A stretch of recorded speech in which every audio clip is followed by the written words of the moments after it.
कल्याणनिधये निधयेतिनां श्रीवेङ्कटनिवासाय श्रीनिवासाय मङ्गलम्। लक्ष्मी सविभ्रमालोकसुभ्रूविभ्रमचक्षुषे चक्षुषे सर्वलोकानां वेङ्कटेशाय मङ्गलम्। श्रीवेङ्कटाद्रिशृङ्गाग्रमङ्गलाभरणाङ्गये मङ्गलानां निवासाय श्रीनिवासाय मङ्गलम्।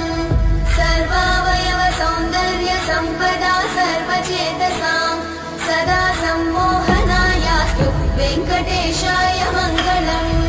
नित्याय निरवध्याय सत्यानन्दचिदात्मने सर्वान्तरात्मने श्रीमद् वेङ्कटेशाय मङ्गलम्। स्वतः सर्वविदे सर्वशक्तये सर्वशेषिणे सुलभाय सुशीलाय वेङ्कटेशाय मङ्गलम्।